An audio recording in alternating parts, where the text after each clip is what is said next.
Hello everybody and welcome to Forever Rugby on Fair Sports for today's Rainbow Cup SA Round 2 Team of the Week, a selection of the 15 top performing players, and definitely a weekend where I think the standard of rugby is starting to get a lot better. Especially, I was very impressed during the Stormers versus Bulls clash. The intensity was really there. You could see from the first minute there was a very good passion of Stormers from the first couple of sort of phases and some fantastic defense by the Bulls. And you can see that the standard is definitely getting better. And I suppose that can potentially be the one sort of positive with having these four teams only playing against each other, even if it's 3 times, 3, 4, 5 times against each other. You're always playing, in theory, your top 4 sides playing against each other. So you don't have to worry about the level of rugby when you play against a Griquas, a Pumas, a EP Kings, even to a certain degree the Cheetahs, although having the Cheetahs are a very similar sort of standard. But I think that we are starting to see a much better intensity, which bodes very well for the Springboks. Obviously, we just had the announcement that the Springboks are going to be playing a 2-test series against Georgia in July. Video on that earlier in the channel, so make sure you go check it out as well. But now, just looking at basically the top 15 players from the weekend, some positions were very, very difficult. 3, 4 players also putting their hands up. Other positions are difficult because just they weren't great performances in that particular position. Before we look at the team itself, please do smash like on the video, subscribe to the channel if you're new. We'll be doing 5 things learned as well. That'll be coming out tomorrow, and then we'll be back to building up towards the weekend, as well as all the latest breaking news, all those sort of videos up as well. So make sure you are subscribed to the channel so that you never miss any of that. Right, if we look at the team we have got, it has got only one Lions players, and I think only one Stormers, two Stormers players. I think a couple of the Stormers players are a little bit hard done by, but it's just sometimes in particular positions there were 2 or 3 players who put their hand up, and other positions there were nobody really putting their hand up. So if we go through it 1 through 15, so Oxenchair for me edges Steven Kitsoff for the Sharks. I think the yellow card to Kitsoff was quite a big moment in the game. I think that's probably counting against him. Oxenchair I thought was full of running, scrummed very well. I thought the Sharks had better of the scrum, and he was up against Carly Sorry. He's a very good scrummager, so I thought he held his own very, very well. So I was very impressed with his performance. And I thought Johan Krobelaar was absolutely brilliant. I mean, made over 20 tackles, I think it was by the end. One of the top tacklers for Bulls. He was absolutely everywhere. Him in that red scrum cap, you could see he was everywhere. He carried the ball up. The lineouts functioned very well for the Bulls. His defense was brilliant. And that was pretty much why the Bulls won, that defensive effort they had. Frans Malherbe I've gone with at tight head. I thought Thomas Totoya was very good, but I thought Frans Malherbe, that they were just decimating them with the scrums. I think the Stormers won about 4 or 5 scrum penalties. Thomas Totoya probably more effective in the loose and did score a try, so it was very 50 sort of flick of a coin between the two, but I just thought Frans Malherbe had a bigger impact at scrum time, which was when the Stormers lineout wasn't operating, the scrums were where they were trying to get back into that game, and he was a big part of that. For the Locks, I've gone with Ruben Schoeman. For the Lions, he did absolutely everything. He carried the ball up 11 times, made a lot of tackles, a lot of work in the line-out. I think he made the most carries of the game, in fact. Sometimes concedes a couple of penalties, sometimes makes some stupid mistakes, but in a losing effort, I thought he was pretty solid. And then I got Ruan Nokia, who completely disrupted the Stormers line-out, was causing all sorts of havoc, and was very reliable for the Bulls at their line-out time. Makes his tackles, gets around the park, a very good player. He's definitely a future buck. He continues to impress for me, so another standout performance from the young lock. Number 6 was very tricky because I was sat there umming and ahhing between Marco van Staden and Siya Kolisi. Siya Kolisi made a match-topping 11 tackles, the most tackles made in the match for the Sharks. Also made some very good tackles as well, including a very big hit on Carly Sorry. I think that's one that springs to mind. But if you look at Marco van Staden, he made, I think, about 23 tackles. He didn't miss a couple, but he made so many tackles. He's also absolutely everywhere. So it was very difficult for me to, whilst Kolisi was the biggest tackler in the game, Marco van Staden almost made twice as many tackles, which is unbelievably impressive. That's why I got Marco van Staden. It really was, very sort of iffy between them. I thought MJ Pulser as well for the Lions was very, very good. Set up a try. He was everywhere. He was probably the best in the loose trio by a long way.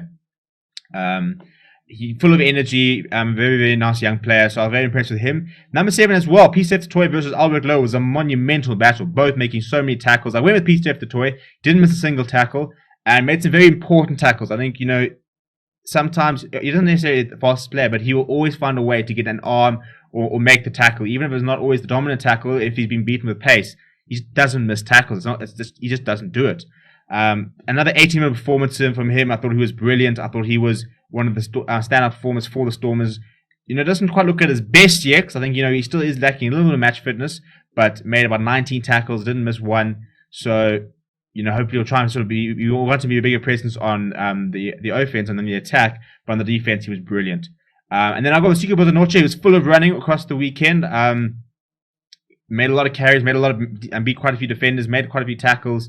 It's a very different number 8 to what we used to in South Africa, what we kind of look for in the Springboks. And I think if you look at all the number 8s at the moment, Evan Roos from the weekend, Evan Roos, Dwayne Vermeulen, even Frankie Horn, very big physical players. Siko Bozanoche, a very different player, got a very good skill set, very quick.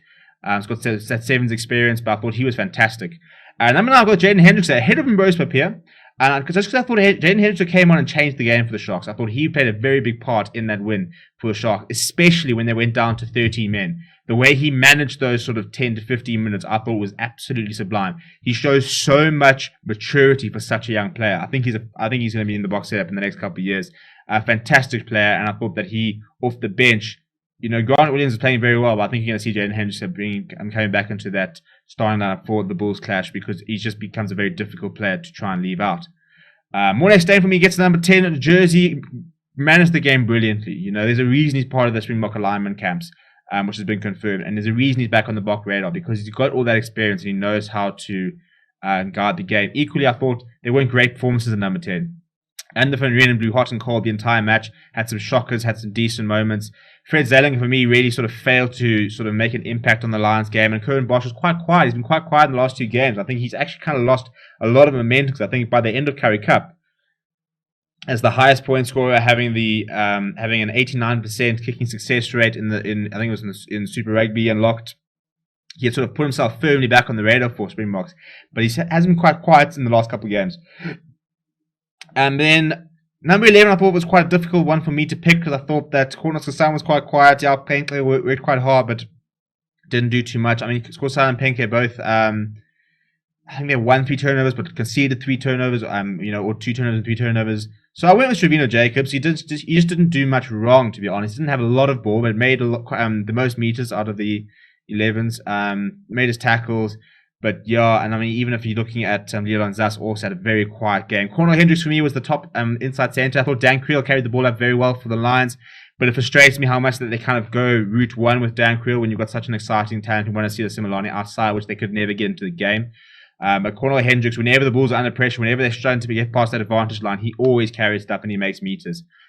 Beat a lot of defenders. He was very good, as he always is. As was Lakanyo who I thought was probably his best game in a Sharks jersey in quite a while. 3 offloads, was back to his best, didn't miss any tackles, and he made a lot of tackles as well.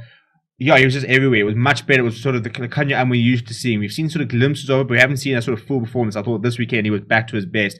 And it's difficult to look past Madosh Tambwe as probably the player of the week. A brace try, should have been a hat-trick, spilled that ball very poorly, but he was fantastic. Tops the meters gained, tops the defenders beaters, tops all those sort of stats. He was fantastic, and he's proving to be a brilliant sign for the Bulls, who have lost Curtly Orense, but I tell you, Madosh Tambwe is making a very impact. Apelele Fassi was quite a difficult one to put ahead of Damien Willemse, who also, carried the ball quite well, was very good under the high ball, gave the Stormers a little bit of impetus, which I thought they lacked with Ricky Pretorius, Dan du Plessis, and Abner van Renen. They really didn't have any X factor to try and break the Bulls down. I thought that Damien Willemse tried very hard to try and provide that from fullback. I went with Apelele Fassi, who just made more meters, beat more defenders, and got more offloads, more clean breaks, just sort of edged it for Damien Willemse. I thought it was quite a very even performance between them, and again, another sort of flick of the coin decision. Let me know what you think in the comments below. I'd love to hear what your opinions are, any sort of changes you would make to the side. This obviously is my side.